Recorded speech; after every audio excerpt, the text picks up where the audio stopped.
좋은 아침입니다. 하나님의 말씀과 오늘 다시 시작. 안녕하세요. 김배강 목사입니다. 오늘 함께 묵상할 말씀은 창세기 24장입니다. 중심 구절은 창세기 24장 7절입니다.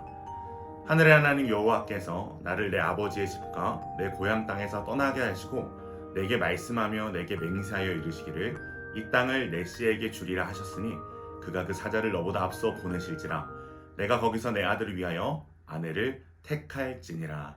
아멘. 24장은 창세기에서 가장 긴 장입니다.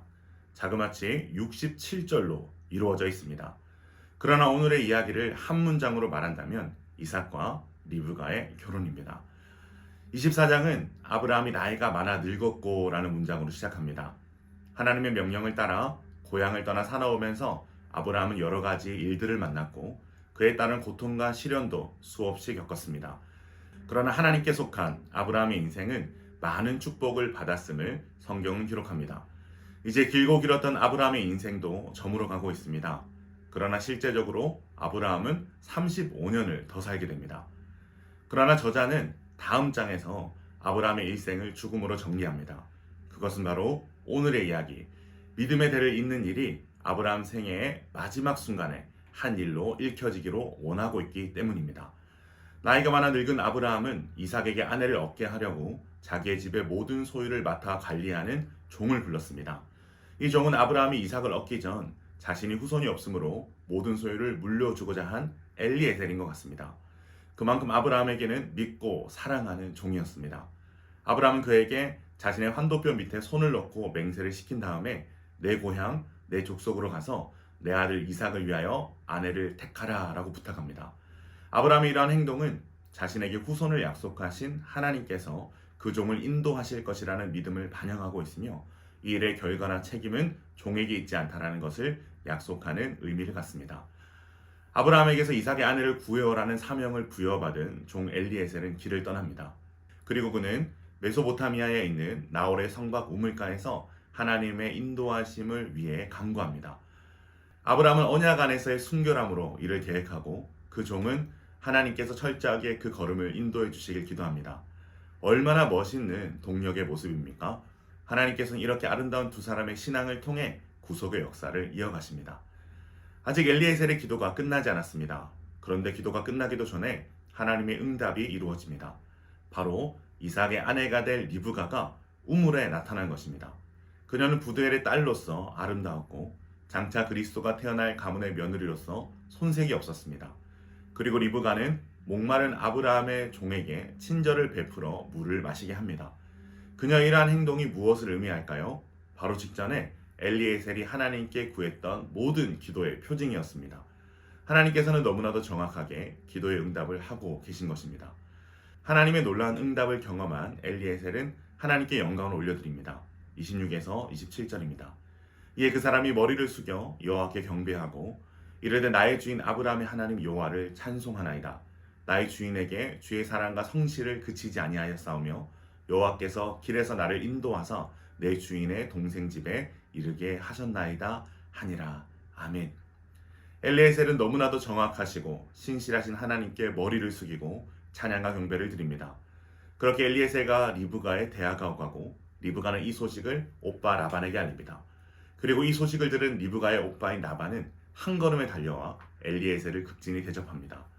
리브가와 그녀의 가족은 혼사를 받아들였고 그로 인해 라반이 가져온 많은 예물을 받게 됩니다.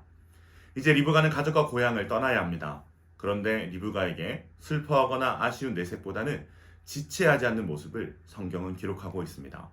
마치 또 다른 아브라함의 모습을 보는 것만 같습니다. 우리는 여기서 진취적인 리브가의 성향을 알 수 있는데요. 이러한 리브가의 성향은 훗날 야곱을 향한 하나님의 언약이 이루어지는 데에도 중요한 역할을 하게 됩니다. 이제 드디어 이삭과 리브가가 만나게 됩니다. 이 장면은 마치 영화의 한 장면 같습니다. 이삭은 하루의 일과를 마치고 한적한 들판에서 깊은 묵상을 하고 있었는데 멀리서 신부의 일행으로 보이는 낙타들이 보이기 시작합니다. 그리고 반대편에 있는 리브가도 이삭을 발견합니다. 그리고 그가 자신의 남편 될 사람임을 알고 너울로 얼굴을 가립니다. 엘리에셀은 이삭을 만나서 그가 있었던 하나님의 행하심을 이야기하고 이삭은 그녀를 아내로 맞이하고 사랑하게 됩니다. 그리고 이로 인해 어머니를 잃었던 이삭의 마음이 위로를 얻습니다. 오늘 말씀은 우리가 하나님의 일을 계획하고 진행하는 데 가져야 할 중요한 교훈을 줍니다. 아브라함은 이삭의 아내를 구하기 위한 일을 계획합니다. 그런데 그 계획에 가장 중요한 포인트가 있습니다. 바로 언약에 근거한 순결함입니다. 하나님의 언약을 이어가야 할 이삭의 신부는 가나안 족속에 속한 자가 아니어야 하고, 또 비록 가나안으로 오려고 하지 않더라도 이삭을 그곳으로 데려가면 안 된다고 합니다. 이러한 아브라함의 행동은 세상적으로는 융통성 없고 번거로워 보입니다. 그러나 아브라함에게는 편리함이나 실속 등의 이유 등은 중요하지 않습니다. 아브라함에게는 오직 하나님의 약속, 그리고 그 약속 안에서 이루어 가야 할 거룩한 사명과 순결함이 그의 우선순위였습니다. 엘리에셀에게는 우리가 하나님의 일을 진행하는데 가져야 할 중요한 태도를 발견할 수 있습니다. 바로 매 순간 하나님의 인도하심을 구하며 철저히 하나님을 의지하는 것입니다. 엘리에셀은 처음부터 철저히 하나님을 의지했고 모든 과정 속에서 하나님의 인도하심을 구합니다. 그리고 그는 너무나도 정확한 하나님의 인도하심과 응답을 경험하며 하나님을 경배하는 가운데 맡겨진 모든 일을 감당합니다. 사랑하는 기쁜 가정 여러분, 우리의 삶도 다르지 않습니다. 우리가 하나님 안에서 무언가를 계획하고 진행하는 과정에서 우리에게 가장 우선이 되어야 할 것은 하나님의 말씀에 근거한 순결한 중심이요, 하나님을 철저히 의지하며 하나님보다 앞서지 않는 모습인 줄로 믿습니다.